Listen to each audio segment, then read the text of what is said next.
여러분 몸속 세포들은 끊임없이 분해하고 또 그 부분을 스스로 재활용합니다.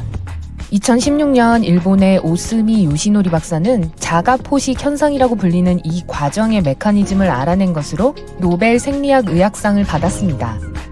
아마 아시겠지만 우리 몸에 있는 대부분의 조직은 세포를 정기적으로 새로운 세포로 교체합니다. 각 기관마다 세포를 완전히 교체하는 데 걸리는 시간은 다릅니다. 또한 어떤 조직에서는 전혀 교체가 발생하지 않습니다. 일본 세포 생물학자인 오스미 박사는 인간의 세포들이 어떻게 노폐물을 제거하는지를 수년 동안 연구했습니다. 이 과정은 오토파지라는 의학적 명칭을 갖고 있습니다. 이 과정은 우리 몸의 건강을 유지하는 데 도움을 줍니다. 이것을 처음 발견한 사람은 벨기에 생화학자 크리스티안 드 듀브 박사입니다. 이 발견으로 그는 1974년 노벨 생리학 의학상을 받았습니다. 1960년대에 그는 간 조직을 검사하다가 매우 흥미로운 것을 발견했습니다. 그는 세포가 일종의 특수 재활용실을 가지고 있다는 것을 알아챘습니다. 나중에 그는 리소좀이라는 이름을 붙였습니다. 리소좀은 세포 위 같은 것으로 특수 소화 요소를 포함하고 있습니다. 그리고 이 효소들의 도움으로 리소좀은 낡거나 손상된 조직, 음식 입자, 박테리아, 바이러스와 세포 안에 축적된 다른 노폐물을 소비합니다. 이 모든 쓰레기는 새로운 세포와 에너지로 재활용됩니다. 이것이 자가포식의 과정이고 이 과정이 없다면 우리는 살아남지 못할 것입니다. 간단히 말하면 리소좀의 도움으로 몸은 다른 단백질 구조를 아미노산으로 분해합니다.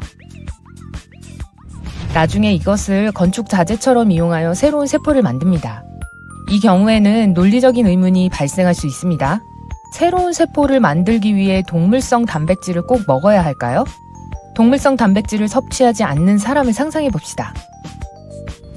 놀랍게도 연구에 의하면 그런 사람도 소화기 내에 마치 동물성 단백질을 섭취했을 때와 대략 같은 양의 단백질과 탄수화물을 가지고 있습니다. 몸은 이전에 저장해 두었던 죽은 손상된 세포와 박테리아 유형으로 된 자신의 단백질을 사용할 수 있습니다. 매일 우리의 몸은 198g에서 283g의 단백질을 대체할 필요가 있습니다. 보통 사람은 하루에 약 71g의 단백질을 섭취합니다. 이것은 새로운 세포를 만들기에는 충분하지 않죠. 이때 자가포식 현상이 발생합니다. 단백질 노폐물을 활용함으로써 우리 몸은 스스로에게 충분한 단백질을 제공합니다.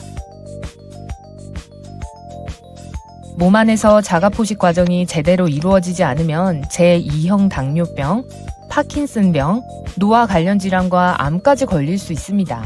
만약 몸 안의 재활용 메커니즘이 제대로 작동하지 않으면 손상된 세포와 그 부분들이 몸 안에 축적되기 시작합니다.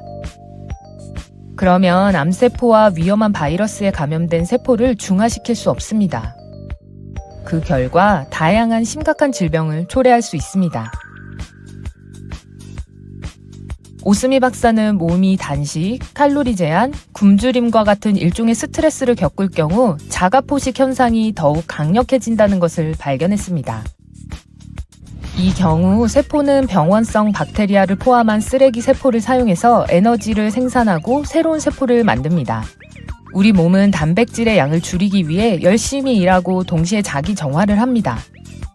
단식을 할 때 세포가 더 오래 살고 더 많은 에너지를 생산한다는 것이 밝혀졌습니다. 몸 안의 염증도 적어집니다. 또한 칼로리 섭취를 제한하면 몸 안의 산화질소 수치가 증가합니다. 산화질소는 몸 안의 독소를 제거하고 원기를 회복시켜주는 바로 그 분자입니다. 몸이 스스로 정화하는 것을 돕습니다.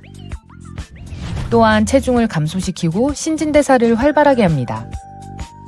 이것의 건강상의 혜택은 여러 가지가 있는데 그 중에는 심장질환, 신경학적 문제, 당뇨병의 감소, 염증, 산화성 스트레스와 혈압 감소가 있습니다. 단식은 암을 방지해줍니다. 수명을 연장해주고 콜레스테롤 수치의 균형을 잡아줍니다. 이 연구에서 알 수 있는 또 하나의 흥미로운 결론은 일부 사람들이 생각하는 것과는 달리 채식주의자들은 동물성 단백질 결핍을 겪지 않는다는 것입니다. 단지 다른 방식으로 단백질을 얻을 뿐입니다. 여러분이 고기와 치즈, 우유에서 외부 단백질을 얻을 경우 몸은 죽은 세포로부터 단백질을 재활용할 이유가 없어지게 되고 자가 포식과 세포 재생 과정이 이루어지지 않아서 몸에 독소가 쌓입니다. 게 껍질에서 추출한 키틴은 그 용도가 매우 다양하다. 그 중에서도 의학계의 관심을 끄는 부분은 이 키틴 성분을 항암제에 붙였을 때 약물 효과가 크다는 점이다.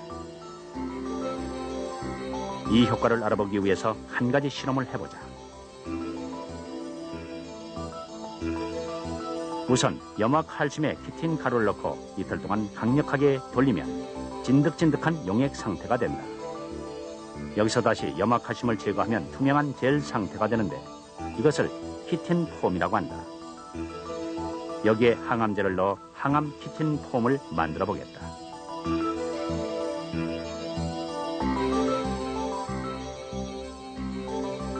키틴은 위에서는 소화되지 않지만 대신 체내에서 분비되는 라이소자임이라는 효소에 의해서는 쉽게 분해된다.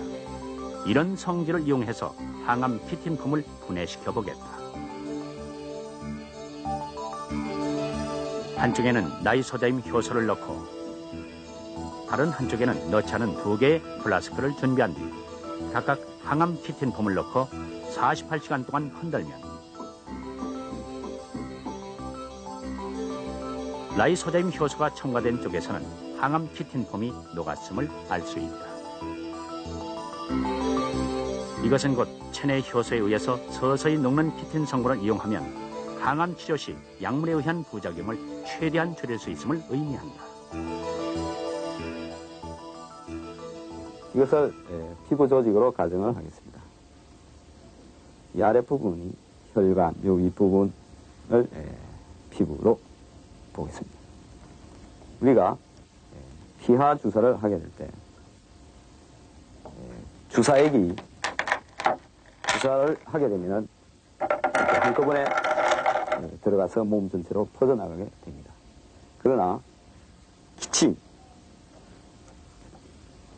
키친에다 약물을 결합을 시켜서 이것을 피하 주사를 하게 되면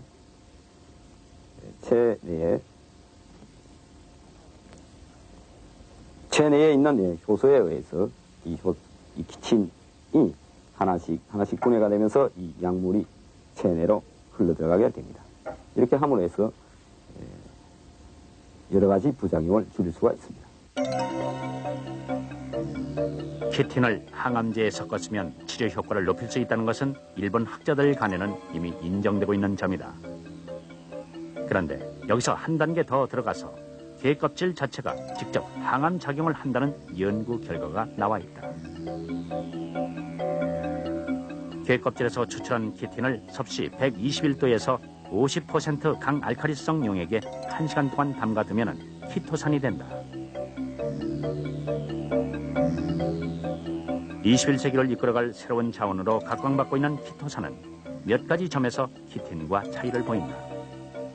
우선 키틴이 체내 효소에 의해서 분해되는 데 비해 키토산은 체내에서 분해되지 않는다. 그러나 키토산이 가장 놀라운 점은 바로 암세포의 전이를 막는다는 점이다.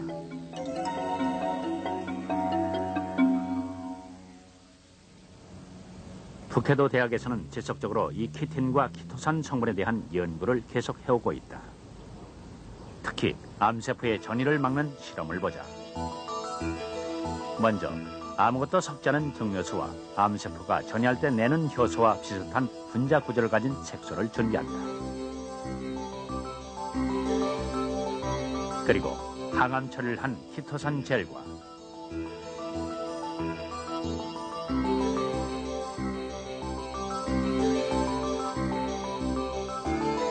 아무것도 첨가하지 않은 젤을 준비한 다음 2 종류의 젤을 증류수에 넣는다.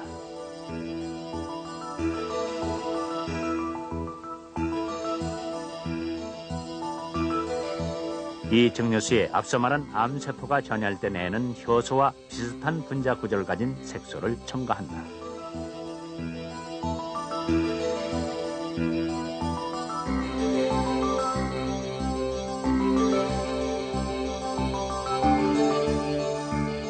이 상태에서 12시간을 지속적으로 섞은 다음 결과를 본다.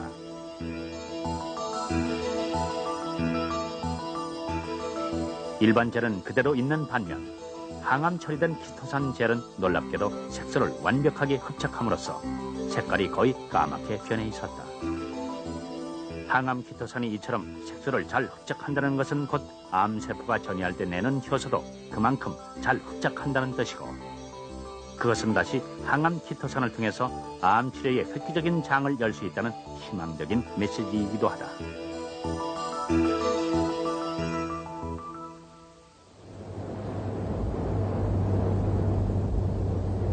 키토산의 또 하나 놀라운 효과는 주변의 중금속을 완벽하게 흡착한다는 점이다.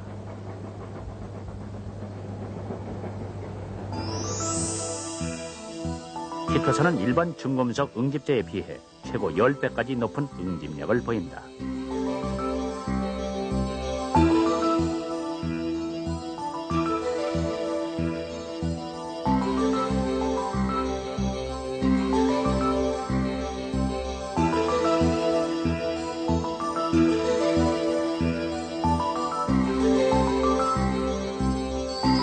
키토산은 모든 중금속뿐만 아니라 색소나 염료까지도 100% 흡착, 제거하는 힘이 있다.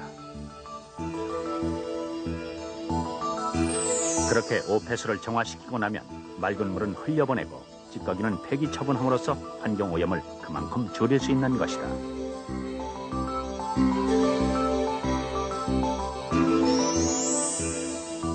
그러나 무엇보다도 키토산이 각광을 받는 가장 큰 이유는 현대의학으로도 완치가 어렵다는 암을 치료할 수 있다는 희망 때문이다.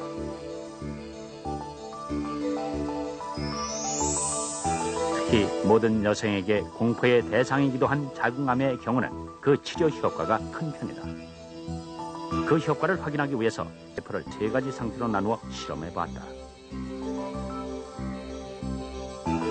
먼저 냉동된 자궁암 세포를 섭씨 36도에서 24시간 동안 배양한 후, 첫 번째는 아무런 항암 처리도 하지 않은 암세포군, 그리고 일반 항암제를 넣은 암세포군, 마지막으로 키토산 항암제를 넣은 암세포군으로 나눈 뒤 48시간 동안 배양했다. 그 결과 아무런 항암 치료도 하지 않은 암세포군과는 말할 것도 없고, 일반 항암제를 투여한 비교군보다 키토산 항암제를 넣은 비교군에서 암세포 증식이 현저히 억제됐음을 알 수 있었다.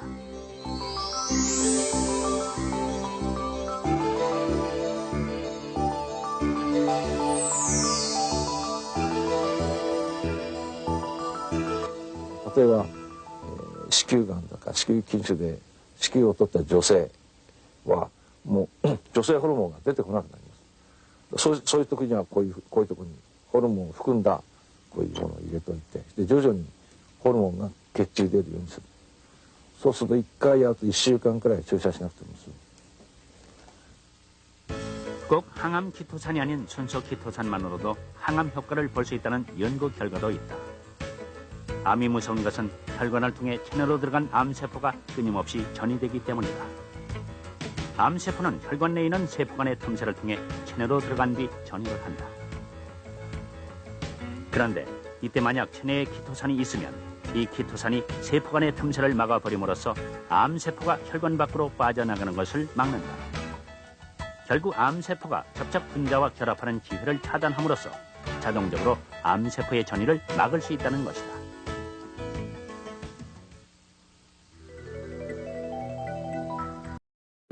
아무리 좋은 것이라도 빠져나가지 않고 몸 안에 머무르면 독이 되기 때문인데요.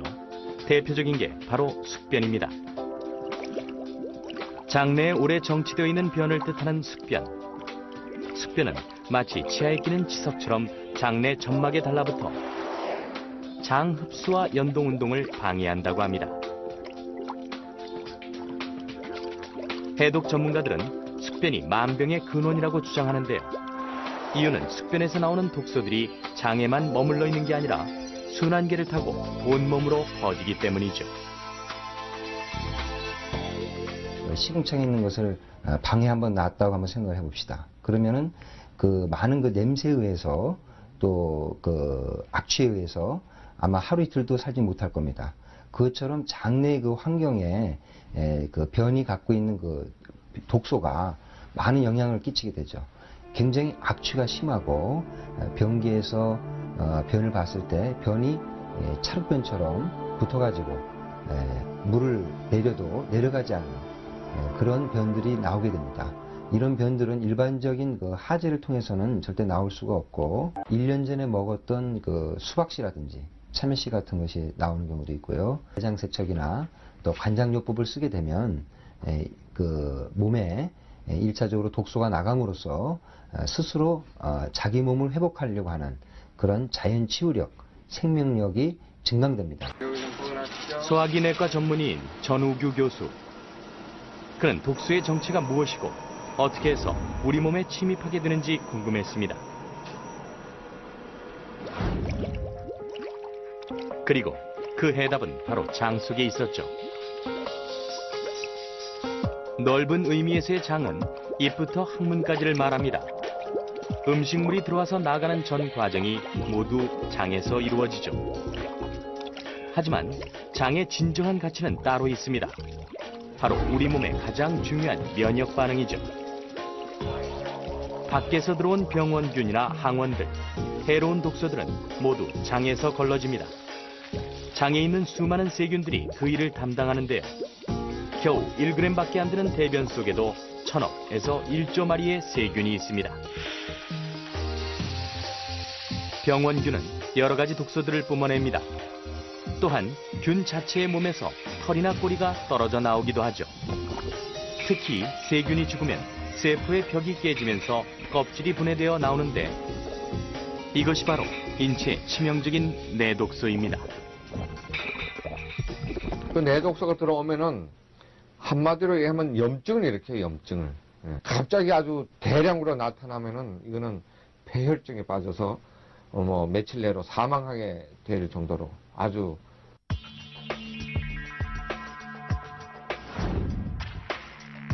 정상적인 장점막 세포들은 불필요한 이물질이나 독소들이 몸 안으로 들어오지 못하게 막아줍니다.